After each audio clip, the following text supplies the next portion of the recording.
Let's go. Let's do it. Well, welcome everybody to the Dan and Doug Show. I think we're in season 2, episode 9. I think. Today we're gonna continue our little series that we've been doing on fingerboard prep in relationship to fretwork. Preparing a fingerboard. Last time we did some introductory discussions surrounding relief and radius. We had Pat DeBurrow walking us through his process of prepping a fingerboard, and we had Ian also demonstrating some high-tech gadgetry related to the same.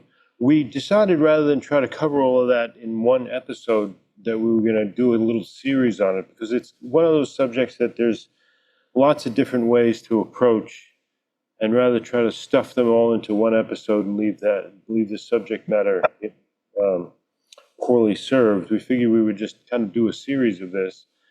And so we have a special guest today joining Dan and I, is Dave Staudte, who is with us. He's got NB Guitar Repair. Is that your moniker there, Dave? Yes. Stands for Probably come over and get Lucy, because she's starting to bark a bit. You were saying, Dave? Yes, that stands for the town I live in, New Braunfels. Okay. New Braunfels, Texas, NB. Well, you are recently, in recent years in Texas, after having spent a good portion of your life in California, in the trenches with Taylor Guitars, in their repair department, primarily. And today you're gonna show us, you're gonna walk through the process that you take with fingerboard prep, which, from what I've seen, is probably like 180 degrees different than I do, which intrigues me because it's a very intuitive approach and very practical approach to the subject of fingerboard prep. And this, we've euphemistically called it the Taylor way. And so why don't you tell me a little bit of that? Is this how they do this at the Taylor factory? Is this something you picked up through working at Taylor, or is it just something you picked up during your years there? Tell me about the background to this approach. Yeah, we can get in more to the background after we watch the video, or I can describe it now. When I learned all this stuff in Denver, Colorado, where I grew up, I started in like 1991 or 92. Me and my mentor still can't remember exactly when, but we only had a straight edge and a radius gauge and no radius sanding blocks. You'd use the straight edge to make your neck as straight as possible, frets are out. And then you sanded it out, and you just carefully, kept checking the radius by hand, and just doing it all by hand. And I would fret these guitars, and sometimes they would play great, and other times I'd have areas where it was buzzing. And I'm like, what is going on? This sucks. Now I have to grind these frets down in this area. Mm-hmm. I thought I had it perfect with my flashlight and my straight edge, and I'm backlighting it, and things were getting missed. When I got to Taylor in 97, I spent 3 years in production, final assembly. I had to beg my way into the repair department. That was in 2000. Mm-hmm. I got there. They said, this is the most important thing you have to learn, is this technique. So I was doing sandouts, and I was doing top replacements nonstop. And it was a very unique technique, and it just blew me away. In 2000, that's when they first started like mass producing the adjustable neck joint. Before that, everything was classic. By the adjustable neck joint, you mean the NT neck joint with the, yes, the glueless neck? The glueless neck. Okay. We were servicing those guitars were just coming off the line, so they weren't coming back to repair. I was working on all old vintage Taylors. And it was awesome. I loved it. But they showed me this technique. It was brought to the company by one man. He's still there. His name is Terry Myers. Okay. And he's in the repair department? He's mostly been in management the whole time. Oh, okay. But at the time, was he working on guitars? So what I'm curious of is where this technique came from. Well, he was in Detroit in the late 80s. And him and one other guy pretty much had a monopoly on all the work. They each had like 3 or 4 stores apiece on either side of town. They were really the only 2 guys that knew what they were doing. I asked him who taught him this. It was awesome. I got to spend the last couple of years there at Taylor in product development in the same room with him, so I got to really pick his brain. He figured it out on his own. He said he had done about 30 refrets, and he was not getting the results he wanted. He was not seeing these areas by sight or by any other way. Basically what I described before. So he took a straight edge and started using that as his eyes. Okay. And he developed it all on his own. He brought it to Taylor, and it blew everyone away. So that became the... So this became the way you refretted guitars in the repair department, or this became the way that you prepped fingerboards for frets in production? Or both? No. In production, they had a CNC machine that had a spinning drum with a 15-inch radius that would come down and CNC the radius into the fingerboard. Okay. But so you couldn't put an old guitar in there. So this was strictly a repair department? Yes, 100%. Because of the volume of instruments that were coming back for, for work that involved new frets. Yes. Okay. And it was basically me being able to stay there was hinged around getting this, because it is a very touch-sensitive technique. Some guys couldn't get it. But it is, once you figure it out, it is incredibly accurate. Well, that's the thing that struck me when I first saw it, because you tried to describe it to me once when we were on the Looth along, and it just went right this way to me. It's not something you can describe. You have to watch it. Yeah. You have to see it. So the thing that strikes me is that when you say, and we'll look at the video in a second, because we're gonna do this where you're gonna demonstrate the technique for us live here. But before we do that, we're gonna watch a short video that you prepared walking through the technique, and then we're gonna actually see it live as well after that. By the way, if anybody has any questions throughout this, we do kind of a come as you are type thing. Always feel free to interject. Dave, are you gonna screen share the video? I'm gonna screen share the video. Okay, because Dave's having problems. Okay, so I'm gonna unspotlight everybody. Are you gonna show the fret pulling? Any of the fret pulling? Yeah, I'm gonna show the whole thing, and you can tell me to stop and start as you wish. I may wind up stopping and starting as I have questions. Sure. Now, you did put into the chat, you put a couple of things in the chat. What is in the chat here? The one is the straight edge I use, that we all used. So this is the straight edge that you use for this job. Yeah, the other one is actually something that Pat DeBurrow showed us. I don't think he uses it anymore. It's a ball end milling bit that you can, I told Dan about it the other day. It's like a 20,000 shaft with a 22 or 24-inch ball on the end. And you can set that to the depth of the barbs on a tang. Not to clean out the slot all the way to the bottom of the slot, but in like the middle of the slot. And it can really be useful to clean out stubborn stuff and frets will just like click in, especially if you're prepping them. So here we are, Dave. Do you want to take it away in terms of the narration, and I'll just stop and start as I see fit? Sure. Another test. These are what people would call the soft wire frets from Taylor. All right, I'm going to stop right there, because I heard that when I saw the video, and I don't know what you're talking about there.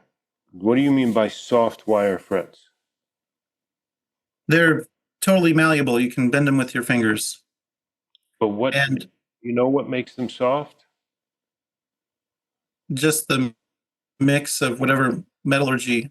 Bob found some stuff that was coming from Europe sometime in the 80s. The brand was Van Gent. Van Gent? Van Gent. And it's really bizarre. I might be able to do a demonstration of pounding one in. But you literally, this stuff is soft enough where you would just lay the fret on the slot, hit it right in the middle. This blew my mind when I got there. And it would banana, as you can think. You seat it in the middle of the fret. Yeah. It goes boink like a banana, and you only tap it 4 or 5 times, moving outwards from the middle, and it's in. It sounds to me, and I could be wrong, but it sounds to me like it might be a lower percentage, like a 12% nickel as opposed to 18% nickel. Is that possible? I have no idea. The old Van Gent wire actually has a little bit of a yellow tinge to it. That company went out of business, and then Bob somehow got someone else to make another version, and I don't know where that came from. Okay, I was just curious because I heard. But you can see me bend the fret once I pull it out. I'm going to start. But the fret, it got out there in the general public that we were using soft wire. It really wears almost the exact same. The guitar I'm working on right there is like 20 years old. Right.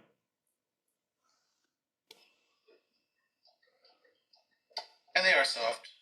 They were fast to install. They bend easily by hand. But as you can see, this guitar is 1995, and the frets are still seated and working just fine. They are worn out. That doesn't have to do with the metallurgy of the fret. They're just worn out.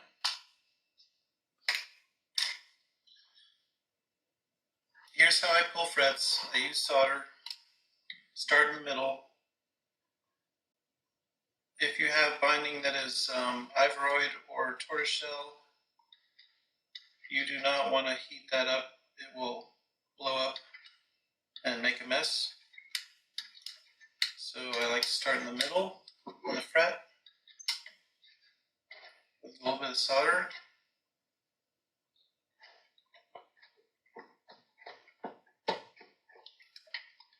Keeping the heat away from the binding.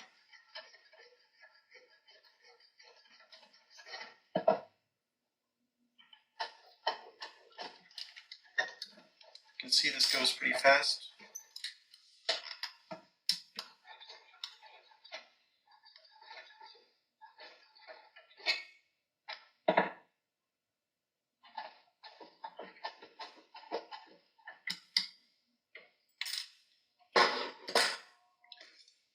More solder to get going here.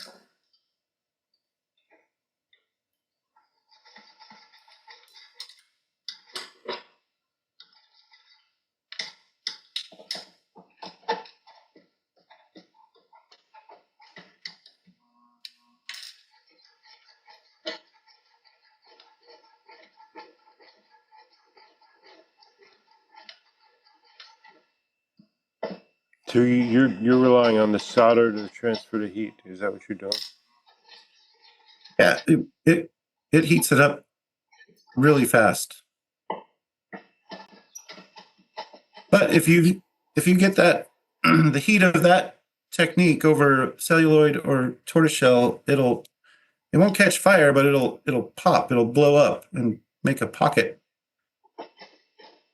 and then you have to fix that. That's how hot it gets it.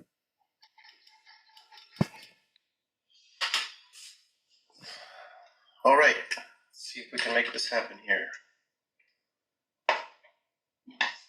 First thing, couple drops of oil on the truss rod.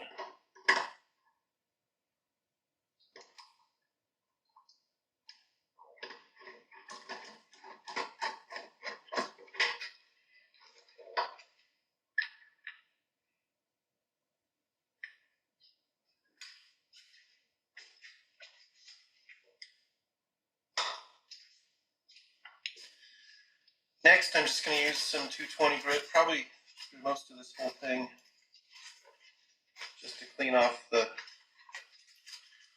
after we pulled the frets, you know, just going to clean up the fingerboard. Do not want to, other than a few scratches, sand this area. That will only lower the neck angle. Okay, I'm going to stop there. Talk to me about that.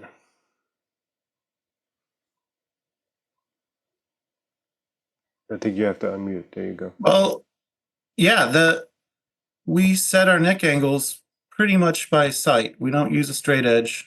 Mm-hmm. You sight down the neck from the 1st fret to the 14th fret, should be a straight line hitting the top of the bridge. Now let me I understand where you're coming from, but I'm going to interrupt you just for a second. Now this guitar, because it's much older guitar, this is a traditional Taylor, for the lack of a better word, an old style Taylor neck joint, which has 2 bolts in the neck pulling the heel flush to the sides of the body, and the fingerboard extension is glued on. Yes, we call that the classic neck joint. Okay, you call it the classic. So as a result, when you're adjusting the angle of the neck by trimming material at the back of the heel, if the neck needs to be pulled back or wherever your angle is set by, or however you're setting it in the repair department, that projection for your neck angle is from the body joint to the nut, or from the nut to the body joint projected to the bridge. Your fingerboard extension can be at a completely different angle, can it? Right? Is that correct? Yeah, they almost all of them have fall away coming right off the sand out machine. And when they were setting them by hand and sanding them out by hand, like in the 70s and 80s, they were always adding drop off and fall away from that 14th fret towards the sound hole. Mm-hmm. And then sometimes the top kind of goes flat under that area. So if you look at down old Taylors, you'll often see like, you know, quite a bit of fall away. That peak right at the 14th fret. Mm-hmm. And then, you know, I know Taylor in their, for the lack of a better word, in the culture of their repair department is very keen on the concept of sighting down the neck visually, you know, projecting that line, that imaginary line from the 14th fret up to the bridge. I do it and always have done it with a straight edge. And that's something I'd noticed, you know, it was a typical Taylor thing where the dive at the 14th fret. So is that why you mentioned right there you don't ever sand that hump out at the body? Yeah, you can Because it's actually that, and I should correct that. That's not a hump. That's just a change in angle from the fingerboard extension from the angle of the neck. That's not physically a bulge. right. Okay. Right. Yeah, and it's so much easier to do it with a Taylor because the bridge is flat. When you have the Martin bridge that's radiused and it has one side higher than the other, mm-hmm. You know, it takes a keen eye to be able to sight that the same way. So, and the reason why I stopped it here was because I wanted to address that circle that you drew and said you don't want to sand this area. And I just wanted to be much clearer as to why, rather than just leaving that by the side. of the Yeah. board. You're going to Now- get some scratches on it, but you don't want to dig into it. Right. Okay. So can you address my question? Next question would be, is there a difference between the NT and the classic neck joint in terms of the relationship of that hinge effect at the fall away aspect? Is there the same type of fall away on an NT neck joint where it's recessed into the body with a support underneath the fingerboard extension? No, it's an entirely different beast. So And for whatever reason, if the neck angle gets low on a NT neck joint for too long, like really low, that extension will kick up just like a Fender Strat. I call it Fenderitis, where you have relief from the first fret to the last fret. mm-hmm. And it can cause problems. They have steadily started putting more fall away into that sand out over the years. They're doing it now more than ever, because it has become an issue. It's an entirely different animal after it's been strung up, for 2, 3, 10 years. They change drastically different than this classic neck joint style. So the NT style neck, you don't have the same break angle at the body joint as you do with this. That's more of a gentle slope from one end of the guitar to the other, or not a slope, but a line projecting to the end, and then they put some fall away in order to avoid that kick up of the extension from the pull of the neck. Yeah. Okay, I just wanted a little clarification on that for my own head's sake. So I'll just hit continue. But this technique can be used on both of them. Okay.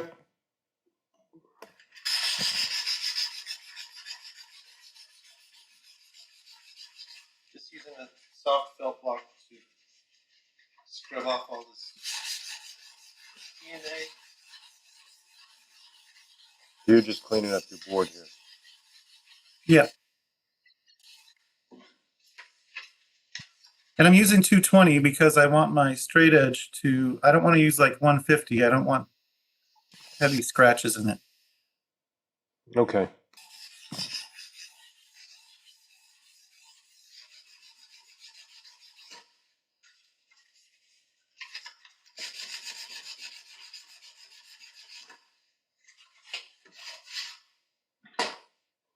All right.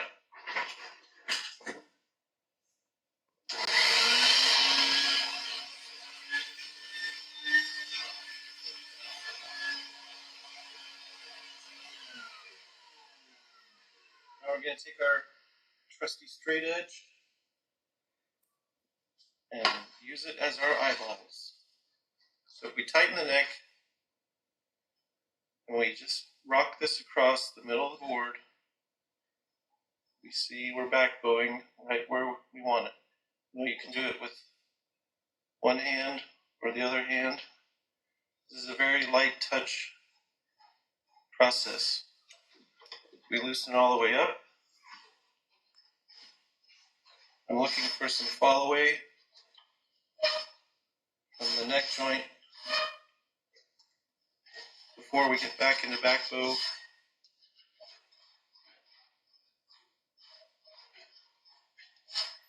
I'm not really getting. Here we go. As we start to tighten the truss rod a little more. Starting to. There's our back bow. This is almost flat. So this shimmying motion that you're doing, what is this telling you? Because I've heard you use this phrase twice, where you say you're letting the straight edge be your eyeballs. What is it that what is this shimmying motion that you're doing? What are you trying to feel there? Are you trying to feel where the peak of that balance of the straight edge is as you're moving this thing back and forth this way, or are you shimming it this way where you're scraping? No, I'm going front to back, and I'm trying to feel that spot right at the 14th fret. You're trying to feel the peak of where Yeah. the straight edge tilts over. Okay. Is the video real glitchy for anyone else, or is it just my end? It's pretty smooth for me when I don't have it paused, but then again, it's on my computer. Somebody else would have to opine on that. Fall away up here. In fact, you can see starting to burnish the board right there. So this is just kicked up a little more than I want. Hopefully you can see this. Often I do turn around the guitar to target certain things. Here we're just gonna, without sanding our 14th fret, get this out of the way.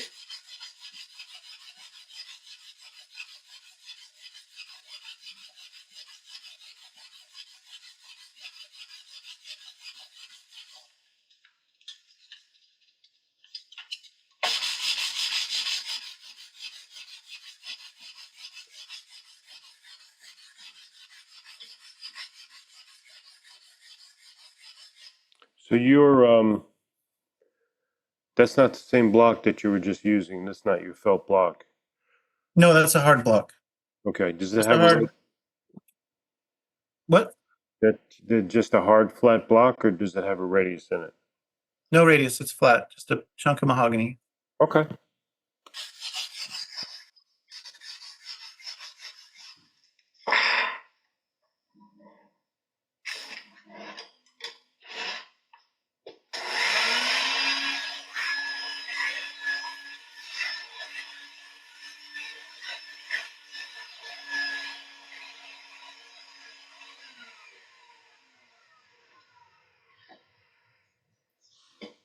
I always want this under the first fret when I'm checking all this stuff.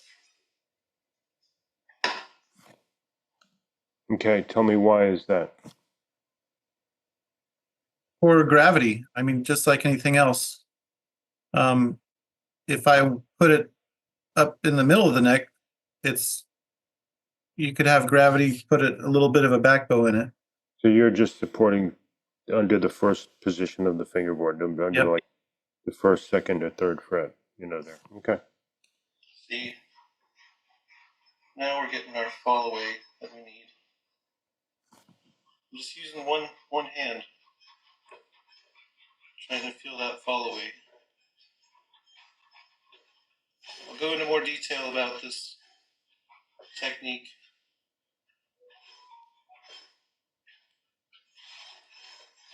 Maybe just a little more.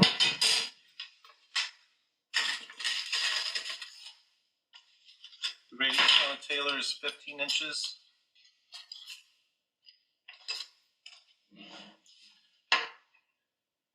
Just double check that. It's looking good. Can't see. I'm using my radius gauge. Of course, up here on a non-cutaway, it's not too important.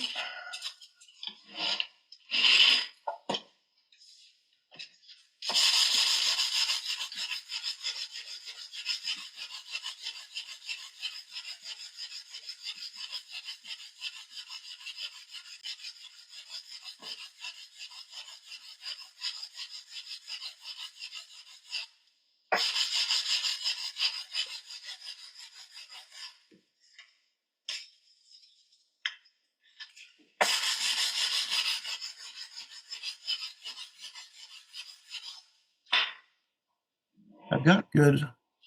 That'll be good.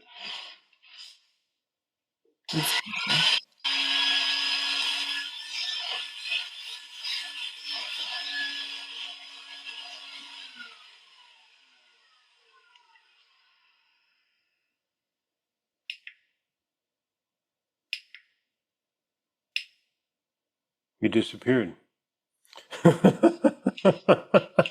Your remote control made you disappear. Yeah, I had to go. Had to go make sure the camera was still in focus in the right spot. There we go. All right, Plenty of so fall away. so tell me what "there we go" means. You were spending that whole time concentrating on just the end of the fingerboard up to the body joint at the 14th fret, correct? Yeah, now I can feel there's the fall away is there that I want. Meaning the peak at the body joint. So you want that straight edge and you want that straight edge to teeter. Yep. Okay. Now I get to focus only on the 14th fret to the. I'm going to be doing this like teeter-totter, trying Sorry. to make a giant fret rock. I didn't mean to start that. No, it's fine. I'm just going to be focusing 100% now. The fall away, the end of the fingerboard's out of the question. I don't have to mess with it anymore. 14th fret to just behind the first fret is all I'm focused on now. Okay. Across the board, looking for bumps.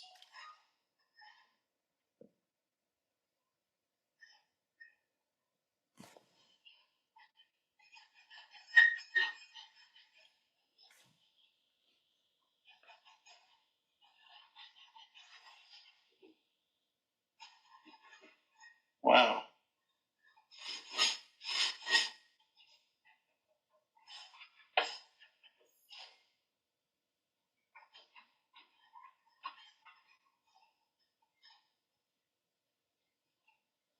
Very good bump. More so on the bass side. Right there at the 3rd fret, but I do feel it all across the whole board. You can see how it's starting to burnish it right in here. I can see this shiny spot around the fret. I don't know if you can see my mouse. Yeah. But I can see this shiny spot around the fret that your straight edge is leaving marks on the board as you burnish the peak of that fret. Is that what you're talking about? The bump in the board, as you referred to it as? Yep. That's a perfect example. You can't sight down a neck and see that. Okay. The straight edge is showing me where the irregularities are. And that's by you using it as, and I noticed you moving your hands back and forth along with the straight edge, changing where the center of the board, center of the straight edge is in relationship to the section of the board that you were looking at, euphemistically looking at, or trying to feel your way. And is that what you're talking about? The whole letting the straight edge be your eyes thing? Yeah, I do that. It's a heavy straight edge. I don't know how much it weighs. It's 24 inches long. It's 30 seconds thick. So it's got some density and weight to it. If I want to look at the very middle of the board, like the 7th fret, I want to put it right in the middle, or I will go parallel with the neck just to adjust the weight of it. Like when I'm checking at the 14th fret, I'm moving it towards the sound hole more. Mm-hmm. And now that we're between the 14th and the 1st fret, I do just kind of jog it parallel sometimes to adjust the weight. Okay. All right. If So that now makes that sense. we've got an area identified that you don't like on the board or somewhere in the third. Can I ask something, Doug? Of course. So Dave, let me see if I got it straight. So you move the straight edge across the neck, head to body, to kind of like find the center of mass and have it balanced so that you can pinpoint where the pivot point is, and so that the weight does the job for you.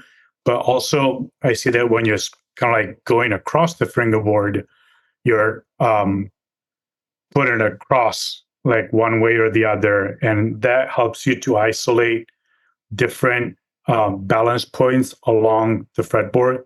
In other words, like when you're moving it and it's not parallel to the neck, you're kind of like forcing it to balance in a different spot of the fretboard every time, and that kind of helps you read the fretboard. Yeah, when I'm going like front to back.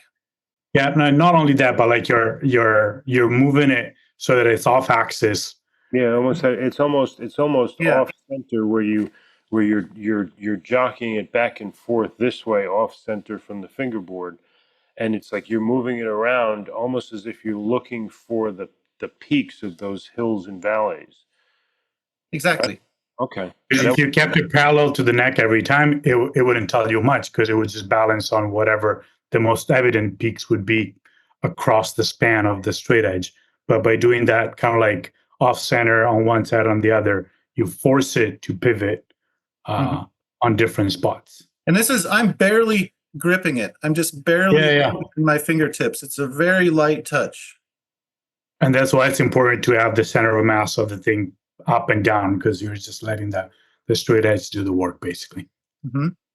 Yeah, cool. So yeah, that's a great observation, Max. Thank you. It leads to one question for me, but because you have a 14-inch radius, when 15-inch radius, when you pivot off center from the center line of the straight edge, your straight edge is going to want to rock on that peak if you cross your center line. Correct? Yeah, but I don't.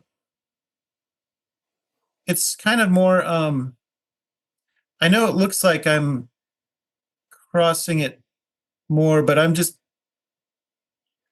That happens as I'm moving it across over to the radius. So that's just friction. As I'm just getting from point one to one point to another. Okay. More than I'm not trying to go like this all the time. I'm just kind of moving it.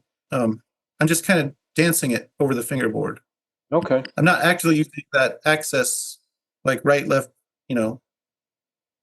That's just a visualization of you moving your I use hand it to just move it. to be able to move the center of the mass of the straight edge so you can fall. Okay. Very good. Thank you. Especially right there. Big old bump. Kind of comes across like this. So, I'm going to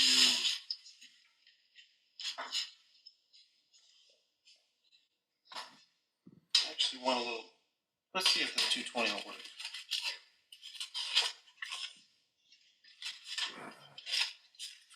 Were you considering going up or down in gauge? When I in see grip? a bump, I'm going to sand directly over my neck rest.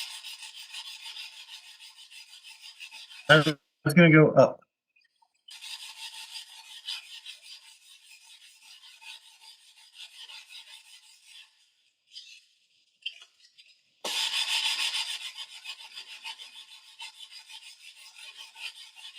As you can see, I target the area and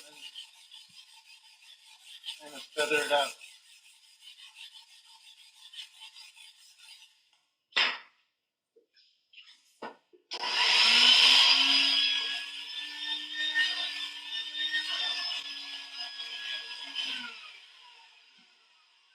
Let's again put this back over the nut area. Check it. It's gone.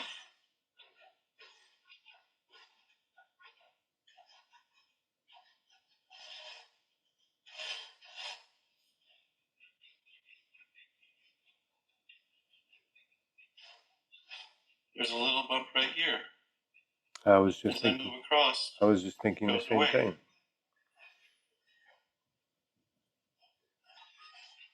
Tiny little bump right there. Because we removed this material here, so it shifted it to right here. We do want to have a back bow in the middle of the board when it's all said and done. But not a high spot right now, while the rest of the neck is flat. Address that for me. You want to have a back bow in the middle of the board, or you want to have a back bow so that the peak is in the middle of the board, and you're doing that why? Well, so I know that the truss rod is working. It's backbowed on the bass side only right now, and it's flat on the treble. Okay. So when we're done, I think I talk about it. I actually want a little more backbow on the treble side than the bass, but yeah, when we're done, I should be able to crank the rod really good and feel a nice curve. Oh, so you're saying that ultimately speaking, you want to be you're also doing this so that as you're projecting what I affectionately refer to as the travel of my truss rod, how tight I can make it into a back bow and how loose I can make it into relief, that when I've got the extreme of my tightened truss rod, that I've got an even back bow from the center of the fingerboard back towards the peg head. Yes. Okay. I just wanted to clarify for that for my head's sake.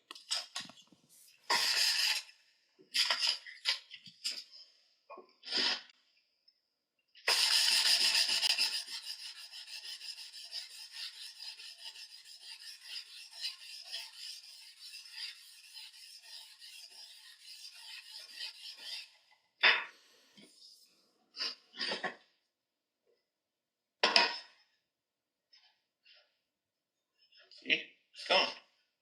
Still have our fall away, 14th fret.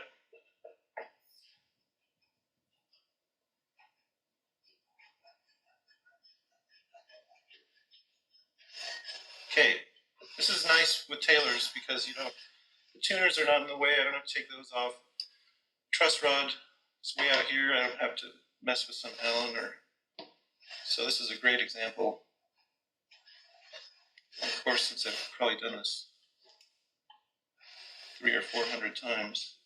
So I tighten it just a hair. Now we're getting our back bow right where we want it. But as I move across, it's going away. So it's back bowing on the treble first. You can see how little pressure I'm putting on this.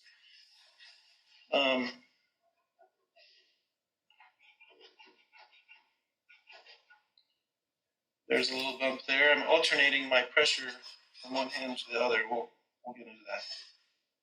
There's actually a bump right there.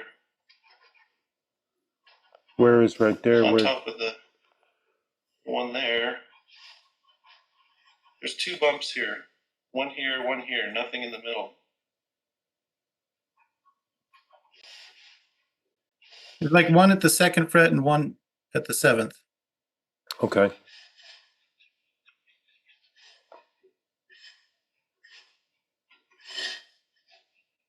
We might have to clean up. See how shiny and burnished it is right there, right there, right there. And that burnishing is coming from the edge of your straight edge. So you're changing the wood. Yeah, we'll go over that. The straight edge has been polished and the corners have been kind of knocked down. Okay. Some people, they will just, grind down on it and burnish, but that's not as effective as doing the teeter-totter. In fact, the guy that invented this, he calls it whack-a-mole because we have 1, 2, 3 bumps we need to whack here. There's a shiny spot right there. One right here. One right there.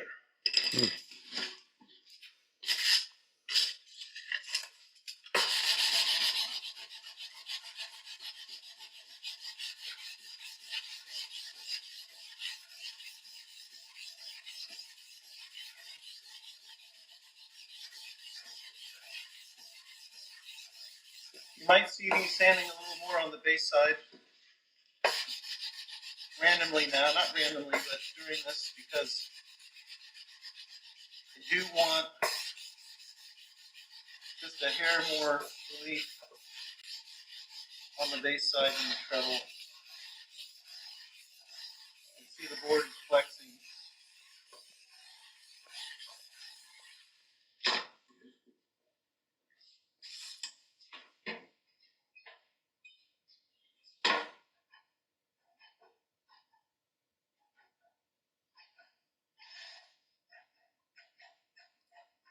Gone.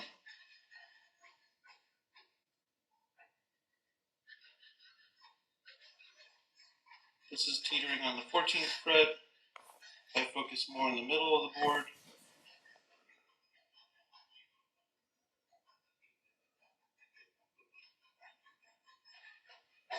I'm picking up just a.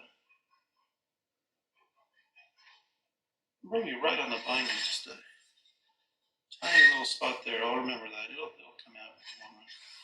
So we're gonna tighten the neck just a hair more. Now we're starting to see our back bow. And I can feel it.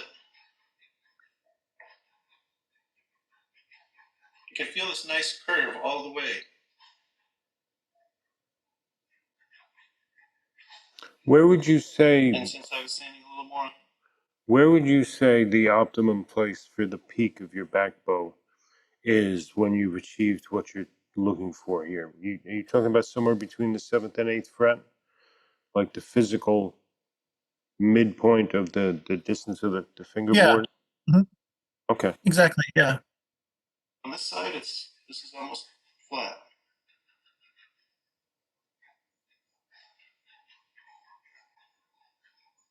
Wow. Just want to make sure there's nothing going on down here. Oh.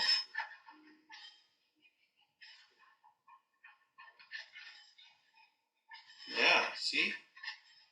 See, there's a high spot right there. See that shiny? It's these things, especially in that 2nd fret, if you thought this was good to go, and you string it up, that's going to kill you.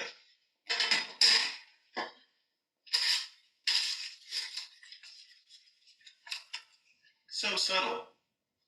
We have our little, I'm going to leave this alone, I'm going to hit this.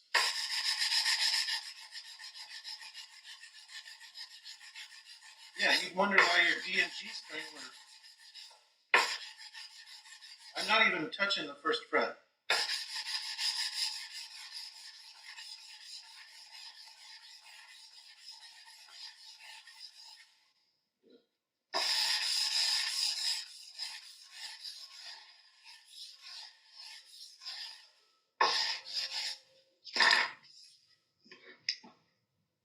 Hope this is still all in focus.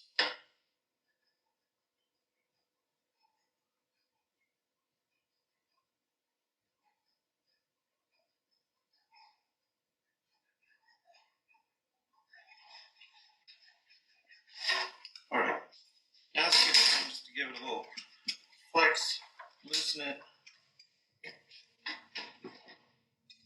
I can see there's relief in it now that the rod is loose enough.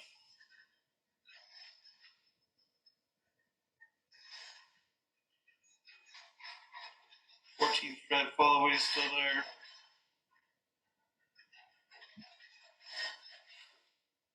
I noticed you keep going back to that. Is that to reassure yourself that it hasn't moved from sanding, or are you trying to judge something else? No, it's just habit. I'm Okay. always checking it. Yeah. Well, it's not a bad thing. It's a good thing. Starting your back bow. This is good. This side's straight. Put a bunch of back bow in it. Now I can really feel that nice curve.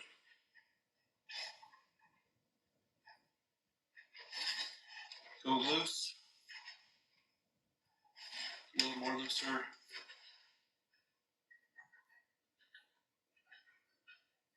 This feels almost flat. Tighten it a hair. You're still at flat. Look for any bumps down here.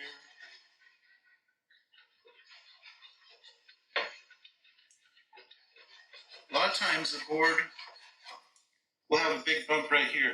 Most of the time, around the 9th fret. This one doesn't have it. Got a little shiny area here where our fall away starts a little more on the outer at the 14th fret, and it's more at the 13th fret here, but that's fine. We're still feeling flat. You can see this is a nice shiny burnish spot here as well. Tighten it just a hair.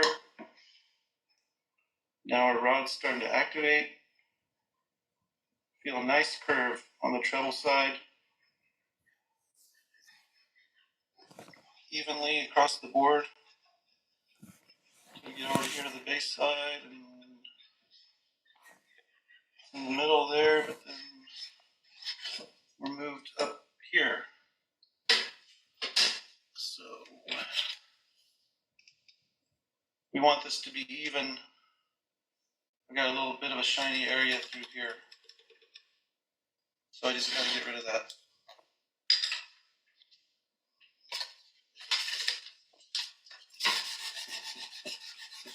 I'm just moving this high spot from here to here where I want it.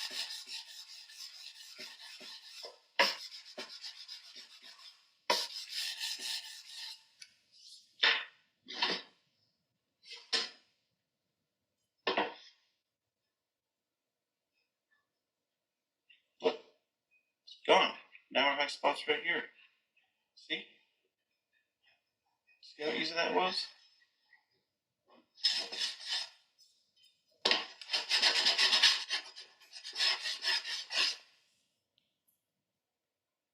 Let's just loosen one more time.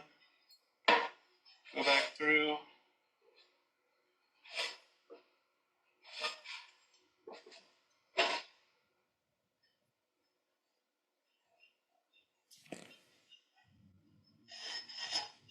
That's flat.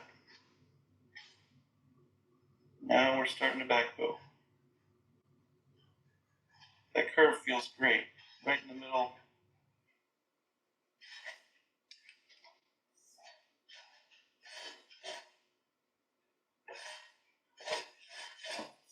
Awesome. We're done. We can just double check with our. You double checking your radius there? Yes.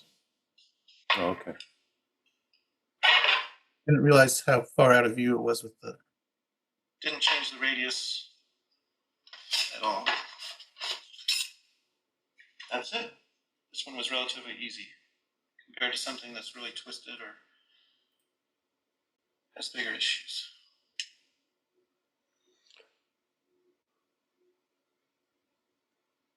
Okay, let me get out of this, stop share. Okay, does anybody have any questions as related to what we just saw before we move on?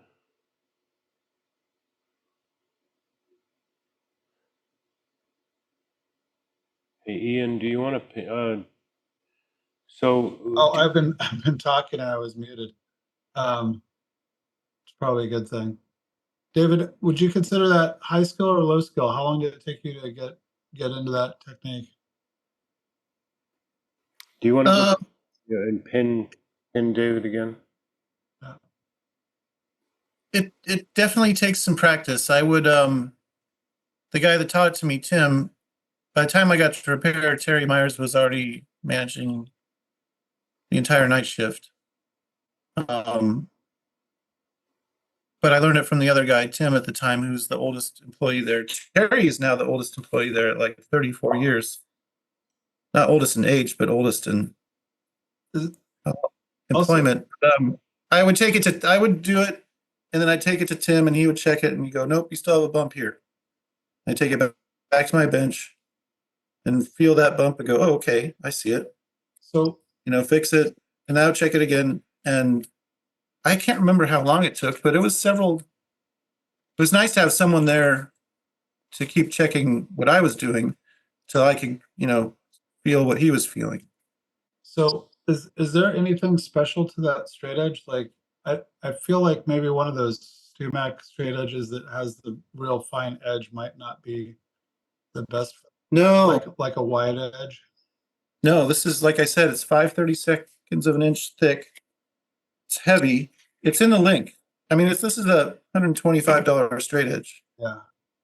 Um, Does it have like almost like a burr on the edge of that or anything? no, you want to sand that burr away. I sand these to like 600, 800, 12, 15, 2000. And the whole time, as I'm polishing this, I'll go over it with each grit. I will knock the edge off. You don't want a corner on there. And you use a block I'm when not trying to put a heavy bevel in there, this same block. Okay. But it does, the other side is so sharp you could probably, scrape finish with it or use it as a cabinet scraper. You do not want that on this side. And it does get scratched up over time. And you have to redo it every once in a while. But it doesn't have to be a mirror polish every time. Just as long as it's nice and smooth to glide and it doesn't feel like, a scraper. Does that make sense? So what intrigues me about the process is how tactile it is. That you're doing two things. You're constantly adjusting the truss rod, which lubricating a truss rod to start with now seems like a very, very important thing. Yeah. The other thing, and this actually goes back to what I think Dan was doing in the last video, you will never see a tailor that is too straight or backbowed with no tension on the rod. Because when they Say glue that their again? fingerboards on, you'll never see a backbowed tailor with no tension on the rod. When they glue their fingerboards on, they have a 60 thousandths differential. It's 40 now, but they're glued onto a curved platen, like that thing that Dan showed us that has the adjustable. Right. They're gluing 60 thousandths of relief into the neck with no nut or washer on the rod. So when we would get them in final assembly, you look down at it and it's like ski slope. Yeah, like a ski Yeah. slope. Right. We were the first ones to put a nut on and straighten it. That neck will never backbow, even after frets are in it. Yeah, that's interesting to know. And I've been preaching this to people for years, that you just need a single action rod. If you glue it up on a curve, you don't need a double action rod. It'll never backbow. And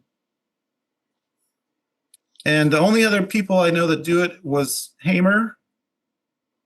I don't know where Bob learned it from. And now Dan. When we saw Dan talk about it, I was like blown away. But if you have a guitar that's backbowed with no tension on the rod, the first thing you're going to have to do is get that out and put some relief in it. So if somebody's trying this methodology, I'm going to ask you to kind of reach back into your memory. When you first started learning how to do this, you already said you'd take the guitar to somebody who'd check it for you and say, no, you got this spot here, go take that out.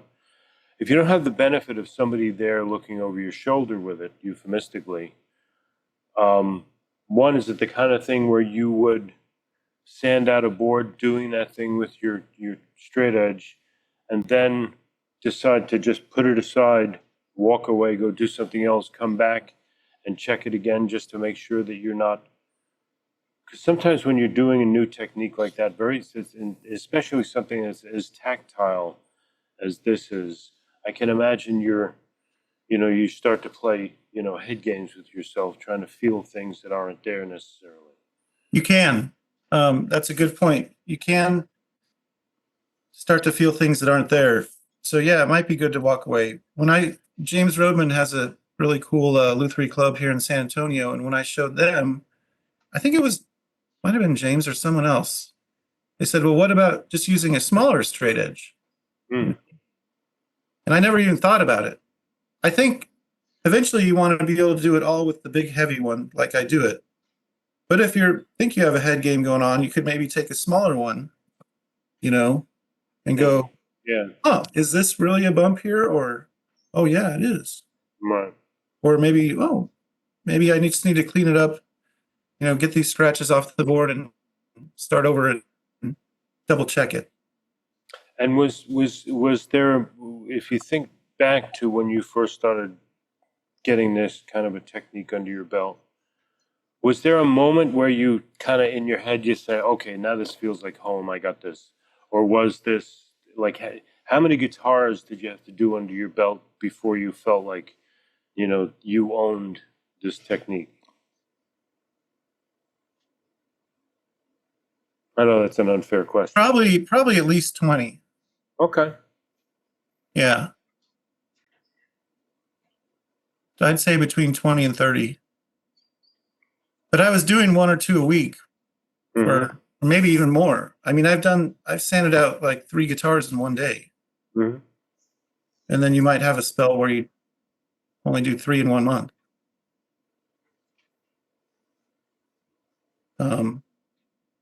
It's very fast. It's very efficient. rarely do you destroy your radius unless you're just going too guerrilla about it. So yeah, let me ask you a couple of questions about that before we do the live thing.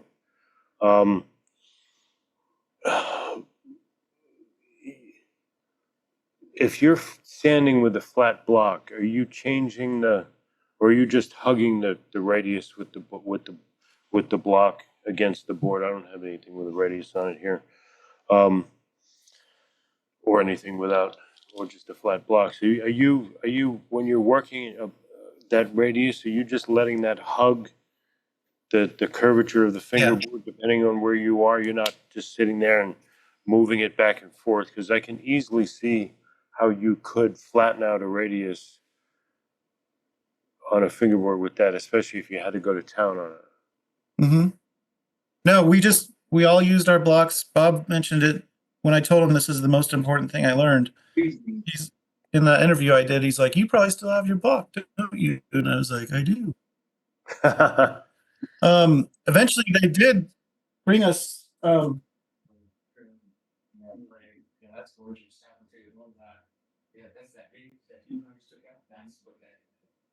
Eventually, they did start making us a radius block. Okay. But for over 20 years, they never used one.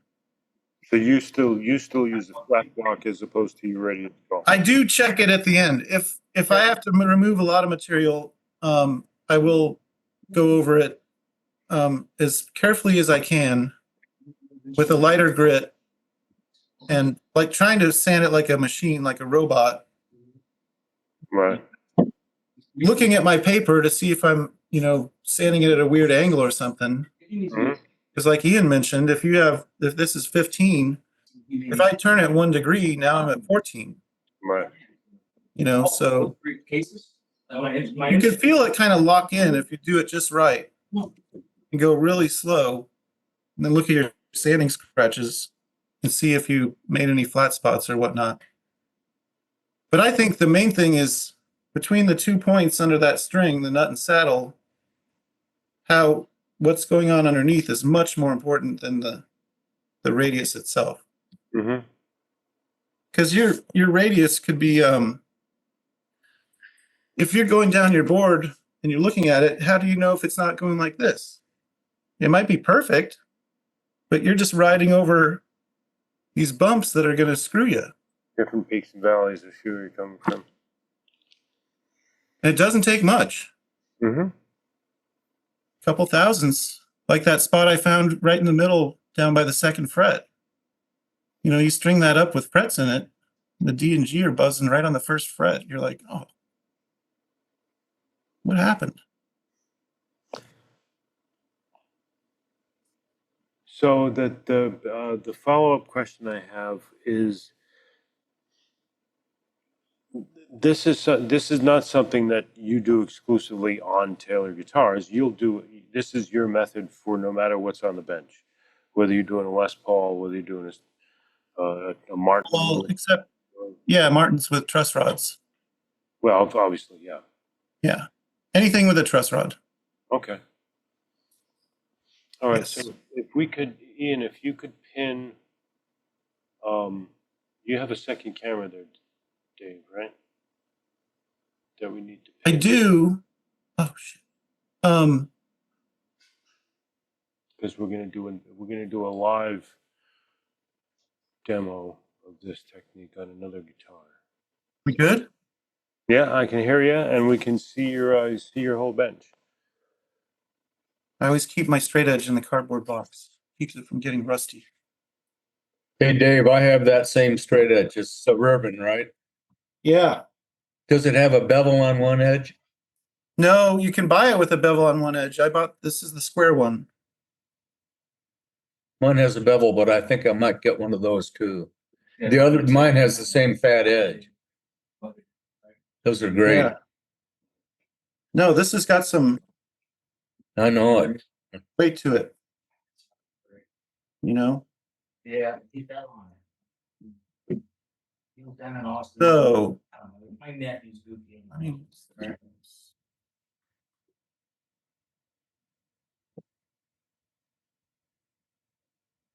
Dan, who was the guy that made all these radius blocks? Mike Kuntz in Ferndale, Michigan, Mike Coots. outside of Detroit. And they were called Kuntz blocks, named after him. And they were the first radius blocks I ever had, and everyone loved them. They're cast epoxy. Lost credibility. He's a great repairman and a great fretter too. Nice. No, I think they were, might have been some of the first radius blocks on the market, right? First ones I ever saw. Yeah, me too. A lot of amazing tools came out when I started in 91, all at the same time. The diamond coated fret file, crowning file, the tang nipper, and these blocks. It was kind of a renaissance of tools. I haven't seen Mike Kuntz in a long time, but he worked at Gus Zappi's Music in Detroit also as a repairman. That was an old school accordion place. Awesome place. They had enough celluloid to blow up Detroit, hanging up on racks there. Yeah, this is the cool stuff we need to hear about and document the history, wherever you're from. This one I've already obviously pulled the frets. I've already oiled the truss rod. So if I relieve it completely, I wonder.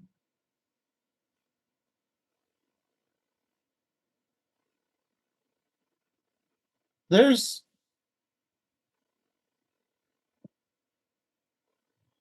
close to at least 15 thousandths of relief in there. And the relief goes from the first fret area all the way up to the body joint? Yes. Yeah. So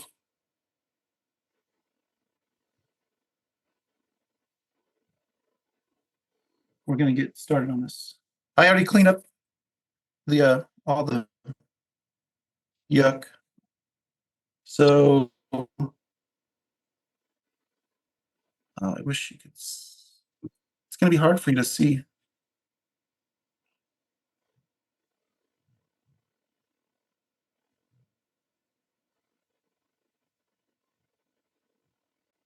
Maybe I should move it to the other orientation.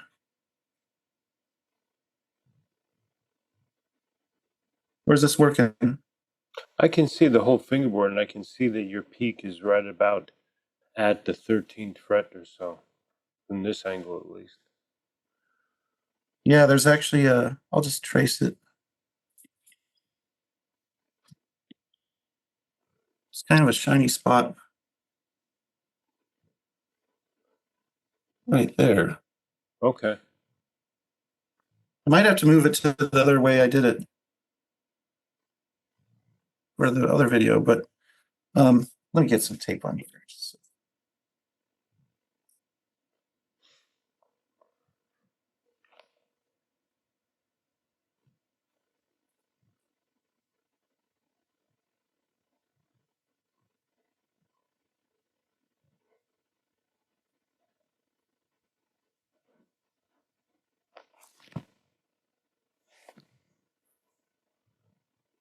So yeah, I'm just going to clean up this, not clean up, I'm going to get my drop off in order first because there's a high spot more at the 16th, 17th fret. Seems to be fine over here.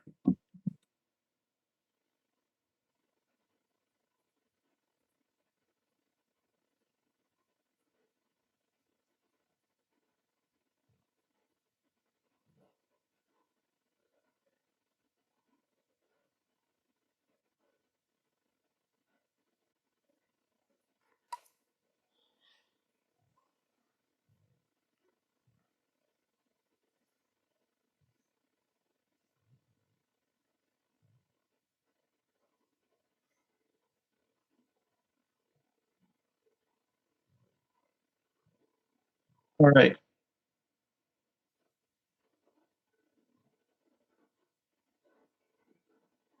And you're putting your fall away in with your truss rod completely loose at this point? Yeah.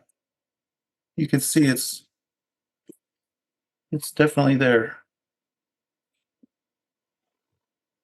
And I can almost see a burnishing mark, like just past 15, it looks like.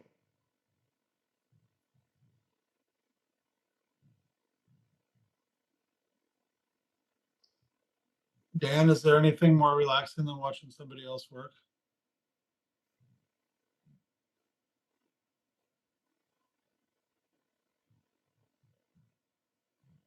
Oh, hold on a second. You're muted. Yeah, I'd like to watch this in bed tonight. It's Uh-huh. recorded, right? Yep. It's very relaxing.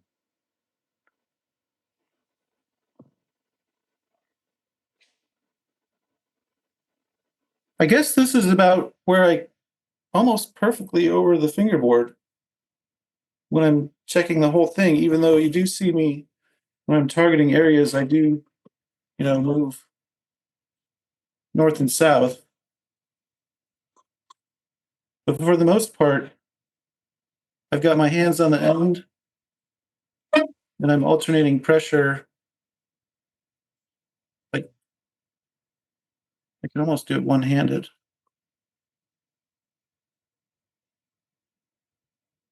So yeah, we have, can you see this? Oh, see that? Yeah. Mhm. There's See the our, past 14. yes. So now let's start to tighten up the rod. We'll see what this shows us here.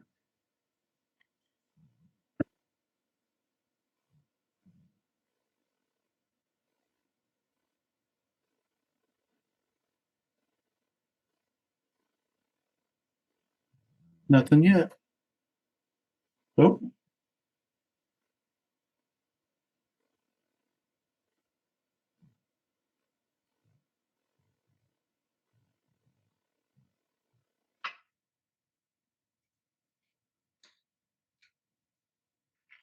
If I can get this.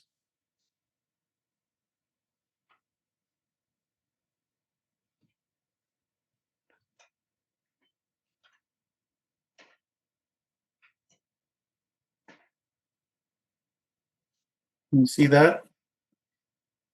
Between the second and third fret.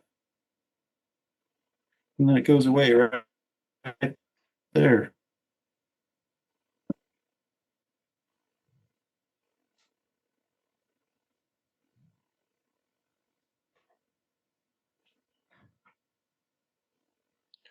Mike asks, I missed the very beginning. Do you flatten the board with a beam? Whoops, I lost the other half of that. I gotta pull it up again. Do you, I missed the very beginning. Do you flatten the board with a beam first and then fine tune with this method, or do you just jump right in with the straight edge? I think the answer to that is he just jumps right in with the straight edge. Yeah.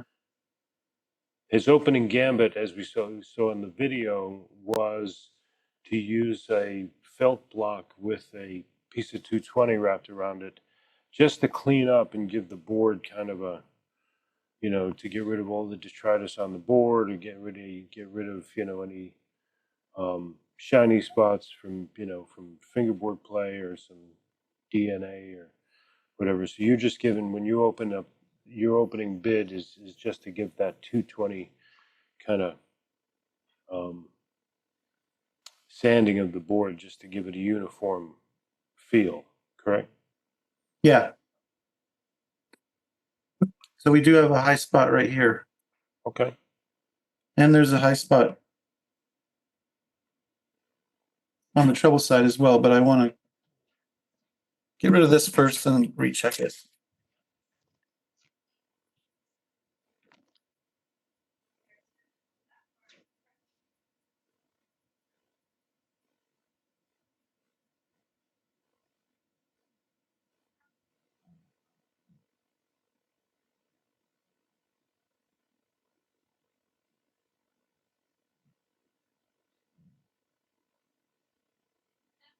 Yeah, that's pretty good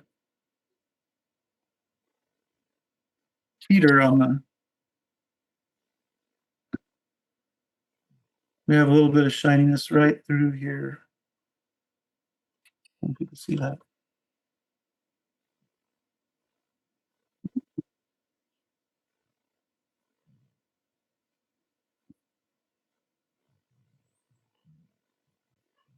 Do you have a preferred pencil for that you're using?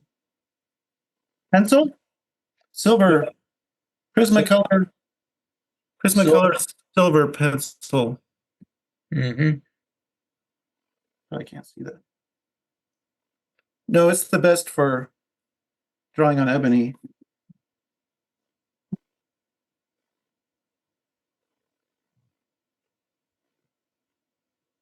Got most of it out.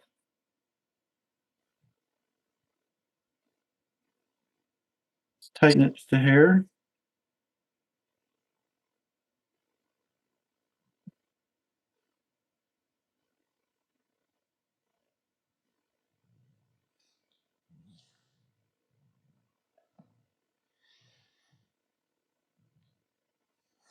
See if I can. Can you see that? See which? I have a high spot through here. Now, can you put that back down and show us with the straight edge again? Yeah, I wish. Let me see if the.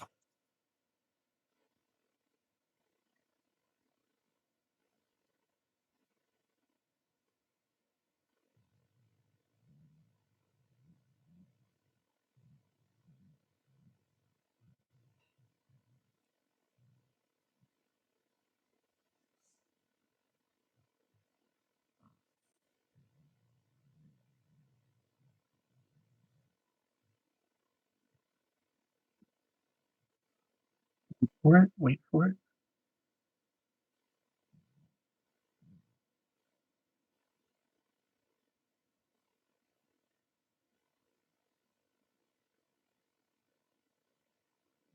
There we go. I think this might be better.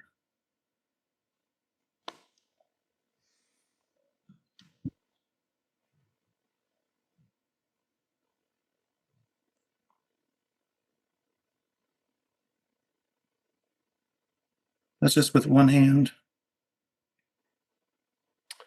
I've got Nate Wood is just for clarification. Is the idea that we're beginning with somewhat looser truss rod and then eliminating the bumpy bits as we tighten and approach a straight neck? Yeah, I think Dave starts with a completely loose rod, identifies his point of the fall away, and then he sands his fall away to be uniform, and then gets to the point where he's concentrating just from the 14th fret to the 1st fret. And as he's tightening the truss rod in different degrees, he's using that straight edge to reveal where all of the peaks of those, what he's calling bumps are, and then either bringing them down, which in some cases I would presume can move them from one area to the fingerboard to another. And as you continue to tighten, you chase those high spots, which you referred earlier to, almost like a game of whack-a-mole, until you get to the point where you have Cross our fingers. perfectly straight neck. So and the guy left and dial that thing into a back bow, correct? Exactly. You did describe that well? Yeah, totally. Yeah, when you sand one area, you can easily move the bump to a new area. And that's probably one of the key things, is to be able to recognize that until everything gets nice and you get a nice gentle curve when you're back bowed throughout the whole fingerboard. And everywhere in between, between going from relief to flat to then the nice gentle curve, you're looking for these bumps, and you can easily move them around until they all get sorted out. All the moles get whacked. All the moles get whacked. Would you say the biggest danger here is getting too aggressive in the sanding of a given spot? Probably. I mean, I'm using 220. If I had a really bad twisted neck or something had a terrible amount of back bow, I would be using 150 and then moving up to 220. You just have to make a conscious effort. You know, like when I'm going to sand this out, I'm going to focus on it first, but then I'm going to, you know, feather it in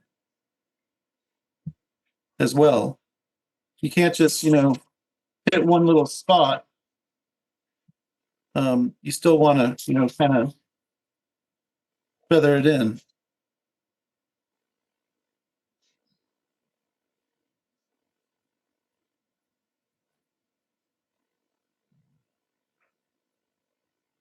And really, sometimes I never even sand on the first fret, except for first initial cleanup. Is your tripod sitting on the same table that you're standing on? It is. Did it just get really shaky? Yeah, it was. It looked like you were in the middle of an airplane crash.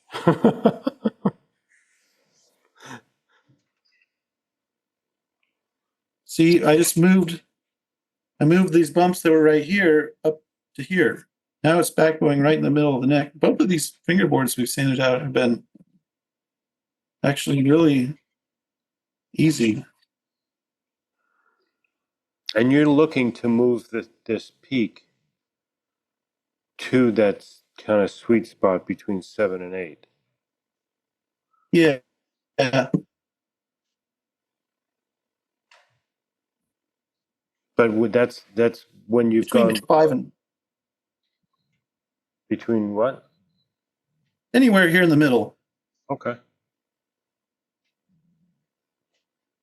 So I'm going to relieve the neck and start over. I'm going to give it a little flex. Make sure everything's seated. It has relief. I can see it.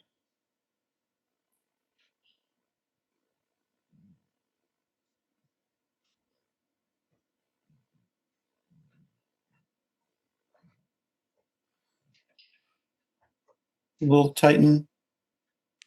That was just like an eighth of a turn. Still feels pretty flat. Another eighth of a turn. Now we're getting some back bow on the treble side.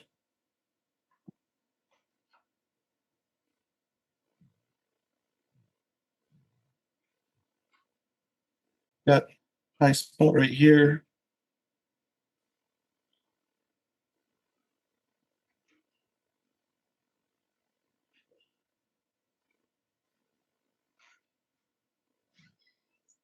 Actually still that same area. Let's see if we could check it with a smaller straight edge. Oh yeah, look at that.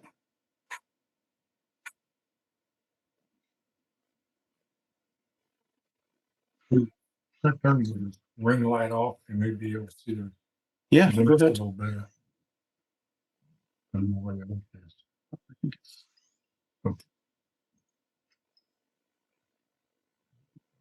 I've never tried this with a smaller straight edge. Actually, see this little guy really shows.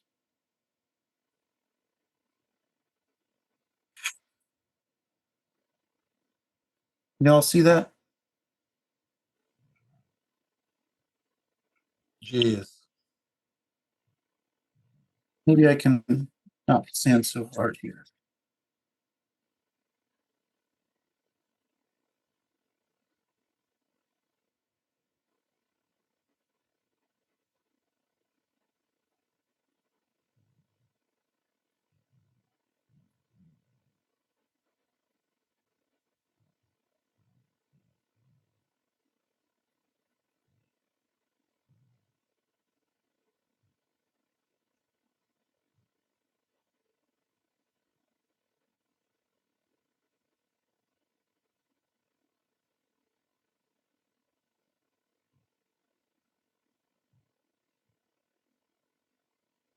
Wow, that feels pretty flat.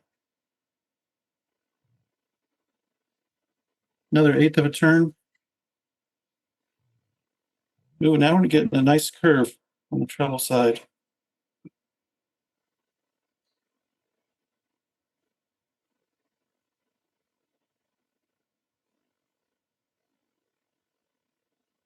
Still have kind of this thing going on where it's the treble side's almost perfect, but it's still bumping up. Not here where I want it, but down here.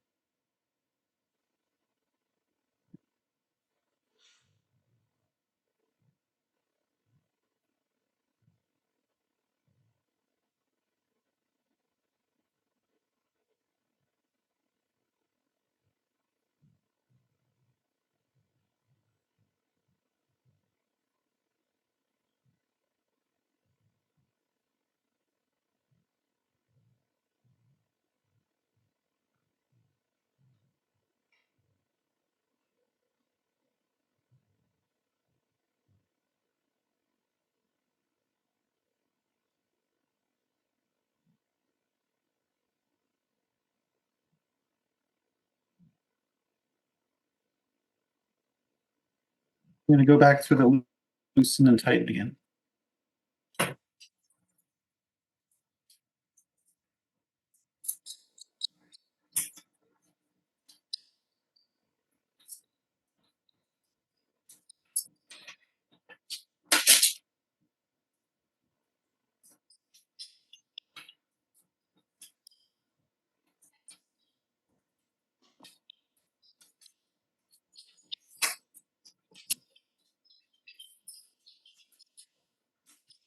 Get a little bit more back bow on the bass side than I want right in here.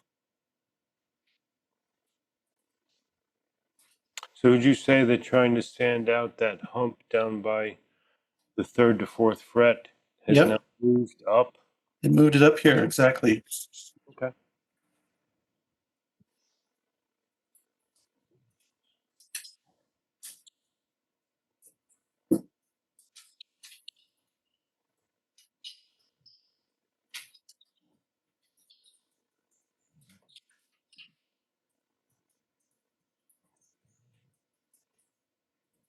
Loosen.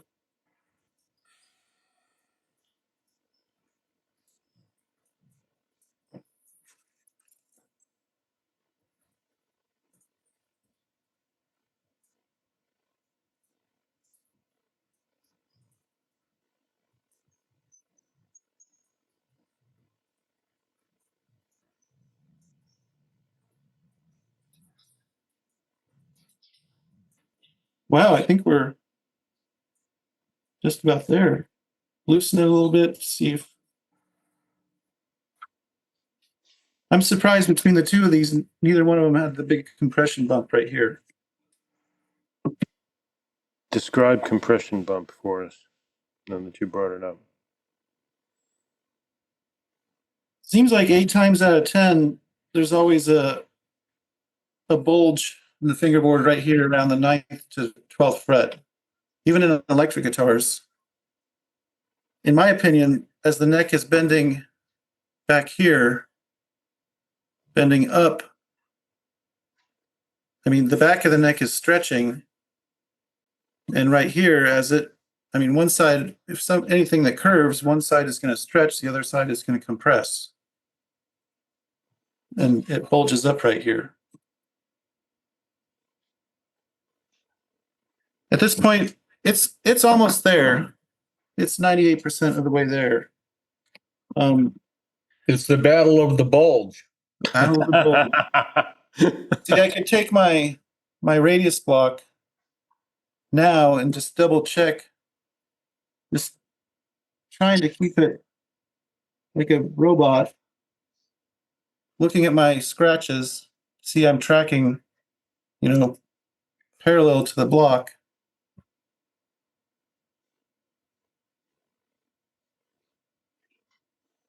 And I'm getting good scratches all the way down the board. Down the board, you're saying from the body to the neck. Yeah. From the body to the peg head. Yeah. Yeah, with these radius blocks, you can't just, if you're just going like this, you're going to be all over the place. You can see we're tracking parallel to the block.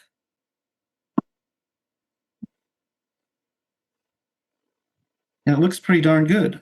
So I don't think we need to go any further with this one. I might tune it up a little bit more, but So if from anyone has any here, questions. before it's ready for frets, when you're satisfied with the shape of your fingerboard, or for the lack of a better way to put it, what I would call the shape of your relief, meaning you loosen the rod, you get a nice gentle slope up to that 15 or 20 thou of relief that you're looking for. When you tighten the truss rod into straightness, you don't have any hills or valleys that appear. Then when you continue to tighten, you get this gentle back bow where the peg head dives from the center of the fingerboard back, and you get that overall back bow that you're talking about that peaks at the midpoint of the fret. And when you're comfortable with that's where you're at, that's what you're targeting with all of this routine of yours. What do you do then before frets? Do you sand the board up to a certain sheen before you put the frets in? That all depends. There is one thing, though. I will put a little more relief on the bass side than the treble. Okay. So I would like to start to feel the bump here of my relief and not feel anything over here. I don't know how much that is, but it's all the best guitars I ever played at Taylor, I would wonder why. And a lot of them I look down and see a little bit more relief on the bass side. And then it's almost straight on the treble side. And then we got the plec, and the plec is programmed to do just that. And I was like, oh, see, this does make sense. I've done all kinds of different sheens. I've seen more Martins that have almost like someone had buffed out the fingerboard, like really shiny. Mhm. So if that's the case, I will just take that soft block and go up to like 600 grit and do a light buff on it before I fret. No, I'm gonna buff it again. Most tailors are sanded out to like 220, and then you can just go through your regular grits and steel wool, and it looks fine. I want to match what came into the shop, so it's different every time. You just want the guitar going out looking like where it came in, Right. with the exception of the DNA. Yeah, I wouldn't take a Taylor neck and buff it out to high gloss, Right. because that never happened out of the factory. But if it came in like that, someone else did it, I would do it. Brian Paris asks, was there ever a situation where you would plane the board on the plec machine at the factory, I guess? Oh yeah, that's the best thing that thing does, is to pull the frets on a lot of those NT neck joints where there was the kick up on the end of the fingerboard. We used to just sand that out by hand. But now if you see that, you could just pull the frets, throw it in the plec. Now it's going to mill it to its perfect dimensions, like what I just talked about, a little flat on the treble, slight amount of relief on the bass, under the tension of the strings that it came in on, mediums or lights. And then you press the frets in on the fret press, put it back in there. It barely dresses them because it's perfectly planed board. That's where that thing really shines, the refrets. A lot of times you can't even, we could talk about plex all day, but a lot of times, like if there's a big kick up at the end of the fingerboard, the plec will say no. There's not enough fret to dress. You have to pull the frets out. That's pretty valuable. And I saw so many guitars come back to Taylor with these placards in there, proudly, plecked at Joe's fret shop. And I look down the fingerboards and I can see what the plec did. And I'm like, oh, dude, you missed it.